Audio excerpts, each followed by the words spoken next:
vécu dans deux familles totalement différentes. Ouais, un peu trop différentes même, et voici ce que j'ai retenu.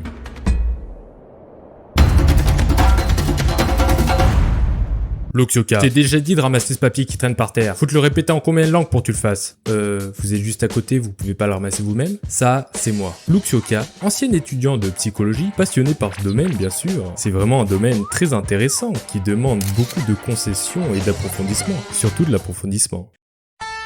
Et un beau jour, j'en ai eu ras le cul de rester assis sur une chaise à écouter des profs dépressifs à cheveux bleus récitant bêtement un PowerPoint. J'avais besoin de trouver du sens à ma vie. Quoi, parce que la vie se résume à rester derrière un bureau pour ensuite bosser comme un porc les 40 prochaines années de sa vie dans une boîte en espérant atteindre la retraite pour profiter de son temps et de son argent? Je me suis fait une promesse de vivre la vie à fond en faisant ce que j'aime. Mais pour ça, fallait du temps. Et qui dit du temps dit forcément de l'argent. Bah ouais, vivre c'est payant. J'en ai fait des petits boulots. Mais avant tout ça, faut savoir que j'ai eu une éducation un peu particulière, c'est qu'à de le dire, en grandissant dans deux familles totalement différentes, vivant vraiment dans deux mondes parallèles, et voici ce que j'ai retenu. Petit disclaimer, pour des raisons de vie privée, l'histoire sera légèrement modifiée et les prénoms changés. Mon but, c'est pas de critiquer les personnes, mais plutôt les idées qu'elles défendent. Je respecte vraiment tout le monde en tant qu'individu, mais je tolère plus certaines pensées qui ont détruit et détruisent toujours mon pays, qui vont à l'encontre de mes valeurs et de la grandeur de notre nation. Donc il y a un événement qui va venir chambouler le cours de ma vie à jamais. C'est très grave ce qui s'est passé. Mes parents décident soudainement de divorcer. Tu te foutrais pas un peu de notre gueule, c'est juste un divorce. Faut savoir que dans le début des années 2000, le divorce est de plus en plus normalisé et accepté en France, mais encore beaucoup de familles ne l'acceptent pas totalement. Alors qu'aujourd'hui, des parents divorcés, c'est aussi banal que de montrer son fiac sur les réseaux sociaux. C'en est presque devenu une mode maintenant. Tu demandes à un petit si ses parents sont toujours ensemble, il te dira probablement « Ça existe des parents pas divorcés en 2026 ?» Bon, tu vas me dire aujourd'hui, les femmes peuvent avoir un chibre et des fils utiliser leur daronne comme mère porteuse. Ouais, c'est une histoire assez folle qui s'est déroulée aux États-Unis.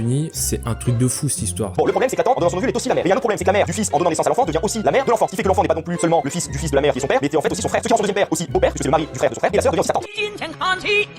Bref, mes parents divorcent et cherchent pas à comprendre, mais je me retrouve à vivre d'un côté avec une famille arc-en-ciel et de l'autre dans une famille religieuse. Ouais, la famille traditionnelle hétérosexuelle, c'était trop banal pour eux, on vit dans les années 2000 après tout. Tu fais quoi de si bon matin à gigoter dans tous les sens là? Ça me paraît évident. Je suis en train de dresser une barrière énergétique pour repousser les mauvais esprits de la maison et garder l'énergie positive à l'intérieur. Mais qu'est-ce que tu me baragouines, sale fils de... Faut savoir que dans notre famille de base, on s'en foutait de savoir s'il y avait des esprits, des entités, des chèvres ou même des énergies négatives ou je ne sais quoi d'autre dans la maison. Puis du jour au lendemain, tout le monde commençait à parler de ça et parfois, on se pose beaucoup trop de questions sur ce que nous ne voyons pas en oubliant de vivre avec ce que nous voyons, à méditer. Et c'est vrai qu'il n'y avait plus vraiment de règles. Et c'était génial au début. Bah ouais. Qui n'a jamais rêvé de faire tout ce qu'il veut chez ses parents en étant gamin? L'un mangeait un repas à midi devant la télé, un autre à 13h dans sa chambre s'il avait pas faim avant. On mangeait quand on voulait, ce qu'on voulait, dans notre chambre ou sur le canapé. C'était génial. Luxioka, la maîtresse m'a appelé pour me signaler que tu t'amusais à, je cite, baffer les élèves parce qu'ils ne t'avaient pas donné leur goûter. Tu peux m'expliquer? Non, je suis fatigué. Ciao. Ah là là, il nous fait encore une tempête émotionnelle. C'est la seconde fois en une journée. Faudra qu'il retourne. Fis ça chez le psy. Et c'est ok. À l'école, je me tapais parfois de sales notes. Et malgré ça, il me répétait sans cesse. T'inquiète pas, tu feras mieux la prochaine fois. J'ai eu 18 sur 20 en maths. Je suis trop content. C'est super ça, bravo. Quelque chose en moi bouillonnait. Comme si une colère qui me consumait sans vouloir s'arrêter de grandir. Je comprenais pas encore ce sentiment. Tous les soirs, on regardait spécifiquement France Golemont. Vous savez, cette chaîne payée par nos impôts qui nous apprend dès le plus jeune âge à nous déconstruire pour vivre dans un monde plus tolérant. Les pillages, la casse, les agressions lors de la victoire du PSG, c'est l'extrême droite. Leur vie n'était que tournée politique. Il y avait un drapeau arc-en-ciel dans le salon, des attrape-rêves, des bouddhas partout dans la pièce avec des pierres énergétiques qui, selon eux, repousseraient les mauvais esprits. Non, t'arrêtes ça, Baptiste! Ces gens se proclamaient à longueur de journée comme tolérants, mais détestaient tous ceux qui n'étaient pas dans leur secte. Appelons un chat un chat. Ils vivaient dans des beaux quartiers et critiquaient les classes populaires qui dénonçaient l'insécurité et l'invasion de masse dans notre pays. Rien n'avait vraiment d'importance à leurs yeux. Ah si, l'extrême droite et les catholiques. Ils parlaient que de ça, comme si, tu sais, cette chanson obsessionnelle que t'as dans la tête, mais t'as oublié le titre. Tout était tourné sur la sexualité des individus. Ils devenaient jour après jour des caricatures. J'ai rencontré un masseur homo. J'ai trouvé un courtier XYZ plus friendly. En quoi savoir que ton masseur est hétéro, zèbre ou licorne change quoi que ce soit? La compétence ne leur importe finalement pas. Il fallait que ces gens adhèrent à leur secte avant toute chose. Si vous voulez, ce sont souvent des personnes qui n'ont aucune culture et qui n'ont jamais vraiment ouvert un livre d'histoire qui se permettent de critiquer une réalité qu'ils nient. Dès qu'ils sentaient que le débat était perdu, un mot magique était prononcé pour le clore. Sale facho. Il est de droite, mais quelle honte! Mais Luxioka, t'as parlé de ta famille arc-en-ciel. Et ta famille religieuse, alors, elle était comment? Ces gens étaient profondément attachés au respect des règles et de certaines conduites. Il n'y avait que deux genres, l'homme et la femme. Le divorce, c'était vraiment pas bien vu. La tromperie et la polygamie encore moins. L'avortement était un péché et l'aide à mourir également. À l'école, contrairement à ma famille arc-en-ciel, la famille religieuse suivait énormément mes notes et mettait la pression pour réussir à l'école. Pour eux, les diplômes c'était plus important qu'une passion, contrairement à ma famille arc-en-ciel. La passion ramène pas toujours de l'argent, tandis que les diplômes, eux, oui.